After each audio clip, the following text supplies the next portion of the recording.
In 1988, a Japanese movie with an IMDb rating of 8.5 touched people's hearts over and over again. Fireflies can live as long as a month or as short as just 3 days. The movie tells a very touching story about fireflies from a different perspective, all set during World War II. Jets scream overhead, and the air raid sirens wail chillingly. This is the third airstrike the US has launched. Bombs that cover the sky like a blanket drop swiftly, and the moment they hit, it's a sea of flames everywhere. It's 1945 in Kobe, Japan, and everyone is desperately trying to escape. Men and women run panicked through the streets, not knowing where to go. From every direction, there are cries and shouts of panic. Seita carries his little sister Setsuko on his back, dodging through alleys. They had planned to meet their mom and hide in an air raid shelter, but they got separated, and now Seita doesn't know where to go. Eventually, he runs to the seaside, far from the residential areas, and finds a temporary shelter in a ditch's corner. Seita sits down heavily, gasping for air, while Setsuko clings tightly to her brother's arm. She's shaking from fear. The hissing of the flames and the cries of infants sound especially harsh amid the spreading smoke. Among the corpses and the lucky survivors, some are still shouting, "Long live the Emperor." Then, out of nowhere, a big rain comes and puts out the fires. Seita gathers his courage and climbs out of the ditch, gasping in disbelief at what he sees. Everywhere, there are ruins, and his once familiar hometown is now just rubble. Carrying Setsuko, Seita walks back slowly. Along the way, there are people crying over lost loved ones and others just staring where their homes used to be. He's really worried about their mom and doesn't know if she's safe. Suddenly, a man riding a bike comes by to tell all the survivors to gather at the school. As soon as Seita and Setsuko reach the school, their neighbor finds them and tells them their mom is hurt and in the hospital. Seita leaves Setsuko with their neighbor and rushes to the hospital, fearing the worst. The doctor hands him his mother's ring as soon as he arrives. When he sees his mom, he can hardly believe his eyes. She's lying there, completely unrecognizable from the burns, unresponsive to his calls. His mom has passed away. Their dad has been away fighting in the war for years, and Seita can't bear to tell Setsuko the harsh truth. He just says their mom is still getting treatment in the hospital. Tomorrow, they will go to stay with a distant relative in Nishinomiya. Setsuko, crying, says she wants to find their mom. Seita walks away, not sure how to comfort his sister. The pain of losing loved ones and Setsuko's cries mix together, and it's just too much for 14-year-old Seita. After a while, Seita climbs on a horizontal bar and keeps flipping around, trying to cheer Setsuko up. Seita and Setsuko eventually make their way to their distant relative's home in Nishinomiya. The lady of the house, actually a distant aunt, is their dad's cousin's wife's mother. Technically, they're not very close, but she prepares a room, blankets, and a mosquito net for them. Setsuko fiddles with the ring and starts talking about their mom again. Seita tells her the ring is important and to take good care of it. Once mom gets better, I'll take you to see her, he promises. Setsuko nods obediently. The next day, Seita returns to their ruined home and digs up a bucket he'd buried before the raids. It's filled with foods like sardines, butter, pickled plums, and candy. He hands everything over to his aunt, who's quite pleased. Luxuries are rare in these tough times. She asks Seita if he went to the hospital today. You should take Setsuko to see her mom, she adds. Seita finally admits to her that their mom has died. His aunt is clearly shocked and surprised. She tells Seita to write to his father right away. At night, Seita takes Setsuko out to play in the fields. The sound of frogs and insects fills the air, and fireflies dance around them. Seita tells Setsuko to close her eyes and open her mouth, and he surprises her with a piece of candy. Her laughter and singing, in this muggy, early summer of displacement and destruction, add a different kind of sparkle to their difficult days. Seita has been staying at his aunt's house for about 10 days now. Every day, besides spending time with his little sister, he doesn't really do much else. He either lies down to nap or flips through magazines. One day, his aunt opens the door and asks him why he isn't going to school. Seita tells her that his school was burned down in an air raid, and even if he went, there wouldn't be much he could do. His aunt asks if he has written to his dad recently. Seita says he sent a letter over 10 days ago, but it's strange that he hasn't gotten a reply yet. Nowadays, food is really scarce, and their food rations are getting even smaller. Seita and his sister are slowly starting to feel like they're a burden to their aunt. When it's time to eat, she scoops the thicker rice for her own family and only gives Seita and his sister soup with some vegetable leaves in it. While scooping, She mutters that her daughter works for the country and needs to eat more to have the energy. On a rare sunny day during the rainy season, Seda takes his sister to the beach. The beach still looks peaceful, like it's untouched by the world's troubles. There, an old lady is with her grandson, collecting seawater because they don't have enough salt and soy sauce. Seda lets his sister strip down and go into the seawater because he's heard that it can help with the heat rash she's gotten from hiding in the hot, humid bomb shelters. He carefully washes her with the seawater. After that, they start chasing each other around, having fun, which catches the eye of the old lady and her grandchild. Seda and his sister lean back on the sea wall, lazily sucking on fruit candies, enjoying a moment that seems to make them forget their sadness. His sister chases a crab, playfully mimicking it, but then she stumbles upon a body covered with a straw mat. She curiously asks Seda why he is lying there. Seda quickly pulls her away, telling her not to look, and takes her back to the beach,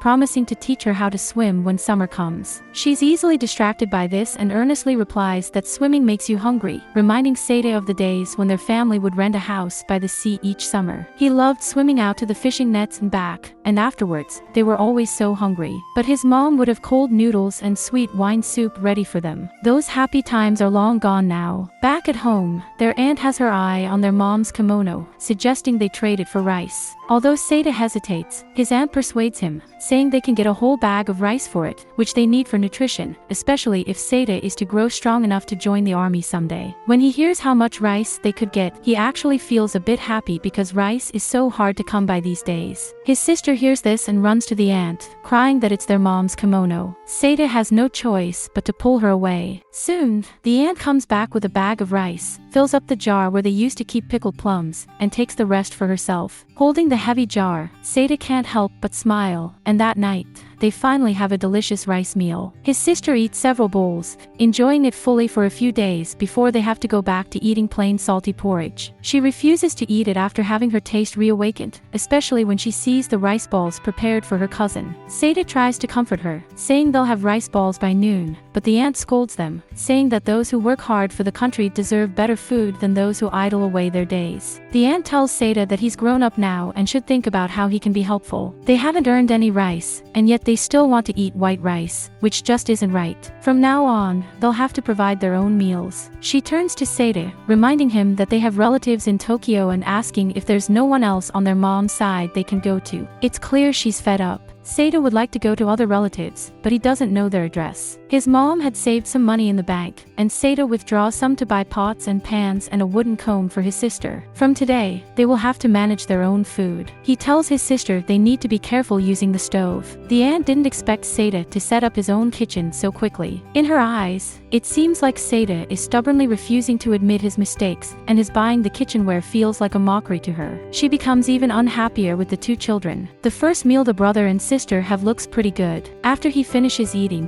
Sitai lazily reclines on the tatami mats. His sister reminds him that lying down like that will turn him into a cow. Sitai has already forgotten the manners their mom taught them. He even laughs and tells his sister to relax and be casual too. Kids' moods are like clouds in the sky. You never know which ones are hiding sunshine or rain. Whenever Setsuko is unhappy, Sitai gives her candy to eat. Before long, they run out of candy, so Sitai fills the box with water. He shakes it, and the water picks up all the sweet flavors. Setsuko drinks it down big gulp after big gulp, really enjoying it. Sitai isn't much for doing chores. He leaves dishes and chopsticks just where they are after eating, and their aunt has to clean up at night. She can't help but complain while she cleans. Setsuko often cries at night, calling out for their mom. The aunt can't hold back and scolds them, saying her daughter and her older brother are still working hard for the country. The night air raid alarms make it hard for everyone to sleep, and their crying makes it even worse. Feeling helpless, Seda carries Setsuko outside for a walk and sings nursery rhymes to help her sleep. Suddenly, a rapid air raid siren sounds, and Seda, without thinking, rushes with his sister to the air raid shelter. Their aunt has often scolded him for this. She thinks 14-year-old Seda should join the community aid group and help put out fires during air raids. But every time, he runs away to save his sister instead of helping. Seda and Setsuko stand at the edge of the air raid shelter, staring blankly at the ripples the rain makes on the pond's surface. Setsuko squats down and starts crying,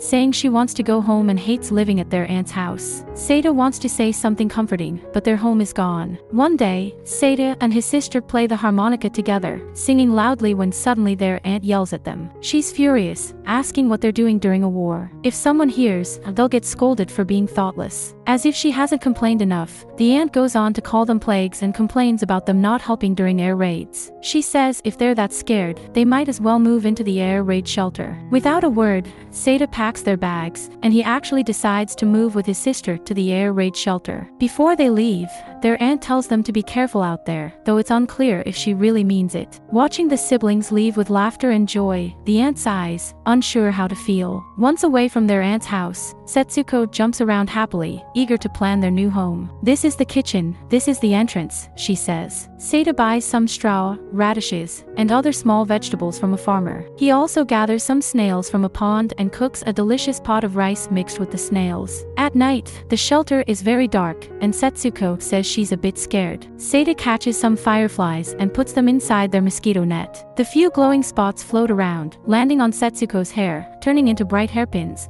and lighting up their faces along the edges of the mosquito net. Seda then catches 100 more fireflies, and suddenly their little world becomes a sea of stars. The fireflies, slowly moving around like they're searching for someone's lost dream, remind Seda of a naval review years ago. The fleet was grand and full of energy, ships passing by one after another in a majestic parade. Their dad, standing proudly on one of the ships, saluted as the band played and fireworks lit up the sky. Caught up in the moment, Seda starts singing a military song. He sings a few lines but then stops, staring at the fireflies, wondering where his dad is fighting, when he will write, and when he will come back. Lost in thought, Seda lies down, and the siblings drift off to sleep in the flickering light of the fireflies. The next morning, Seda comes back from fetching water outside. He sees his little sister Setsuko burying the fireflies that died last night. Setsuko mentions that their mom is also sleeping in a grave, just like the fireflies. It turns out their aunt had already told her the truth about their mom. Hearing this, Seda bites his lip and trembles all over, trying hard not to cry. But no matter how hard he tries, he can't stop the tears from falling. It feels like all the sadness has found a way out. After crying for a while, Seda squats down next to Setsuko and tells her that one day they'll go and clean their mom's grave together, which is under a big tree. Setsuko, with tears on her face, looks up and asks why the fireflies died so quickly. Seda can't answer. Life is sometimes just that fragile. Seda hopes a farmer will share some food with them since they've eaten all their stored food and have nothing left to sell or trade. The farmer says he can't keep giving things away and suggests Seda should go to his relatives or back to his aunt's house. Seda takes Setsuko and they leave.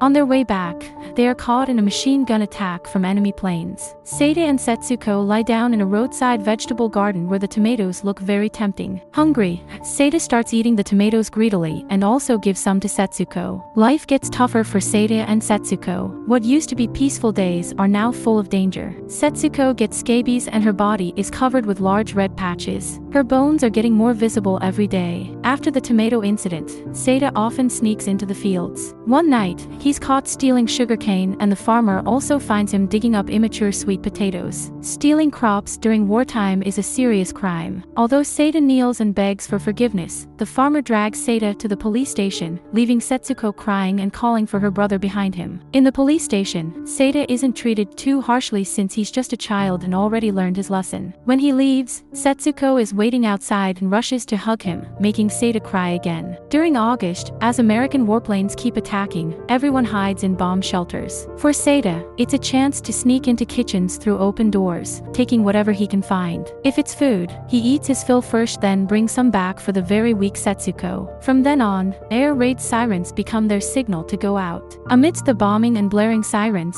Seda searches the empty streets for items to trade for rice, like kimonos and abandoned backpacks. He stuffs his finds into his clothes, sometimes dancing around with a flashlight. Despite his efforts, Seda can't get enough food. He finds Setsuko collapsed on the ground, too weak to even shoo the ants crawling on her face. Setsuko asks for water. Seita finds a doctor who says she's just weak from malnutrition and doesn't even prescribe any medicine. Seita carries Setsuko back, and on the way, he picks up ice shards from a man sawing ice and feeds them to her. He asks her what she'd like to eat, and Setsuko dreams of tempura, sashimi, and candy. Seita decides to withdraw the last 3,000 yen they have to buy rice and nutritious food for Setsuko. While at the bank, he hears people saying Japan has surrendered. Shocked, Seita asks if it's true, grabbing people and asking about his dad's cruiser and the combined fleet. Someone pushes him away, muttering that the fleet has long been sunk. Sitting stunned, Seita wonders how he and Setsuko can survive if their dad is also gone. A wild storm breaks out as he heads back. Setsuko lies on the ground, chewing on something and mumbling. Seita quickly opens her mouth and finds she's mistaken marbles for candy and is holding a mud-made rice ball. Setsuko is so hungry she's hallucinating. Holding back tears, Seita pulls out a watermelon and gives her a slice, telling her to enjoy it. He leaves the watermelon beside her and goes out to make her some egg rice porridge. But by the time he returns, Setsuko never wakes up again. The storm howls wildly, as if refusing to give anyone any space to live.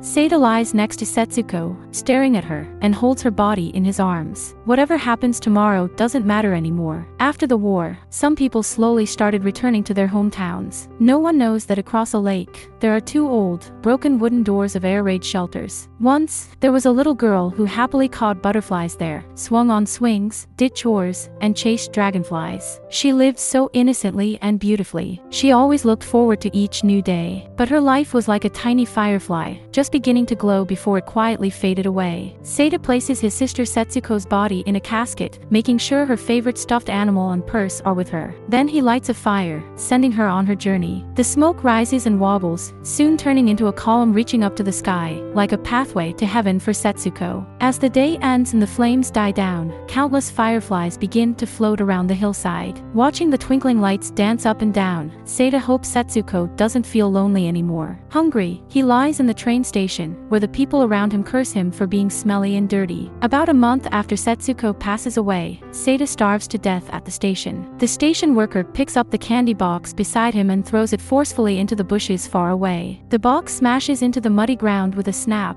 and fireflies begin to rise all around. In the dancing firefly light, the brother and sister meet again. In another world, they would live together happily ever after. Grave of the Fireflies is based on a semi-autobiographical short story by Akiyuki Nosaka. The author was there during the big air raids on Kobe and he left his foster family on his own. Unfortunately, he didn't take good care of his little sister and she died because she didn't get enough to eat. He wrote about these sad experiences with a heart full of guilt and regret. In the movie, ordinary people face air raids again and again. Their homes are destroyed, families are torn apart, and people have nowhere to go. War is a fight between countries, but for the ordinary folks at the bottom, it's devastating. The main characters, brother and sister Seita and Setsuko, are among those who suffer the most. They also show us just how cruel war can be. When their mom dies, big brother Seita keeps it a secret because he doesn't want Setsuko to be sad. But when Setsuko finds out, she understands and decides to bury the dead fireflies with their mom. The war makes them grow up fast, feeling the cold and warmth of human life, but they never lose their kindness and sincerity. The war destroys not just homes but also the trust and kindness between people, making the world a harsher place. Seita and Setsuko face dislike from their aunt and then rejection from others. War takes away not just their home but also the trust and kindness among people. However, the tiny fireflies light up the night for the siblings, bringing light,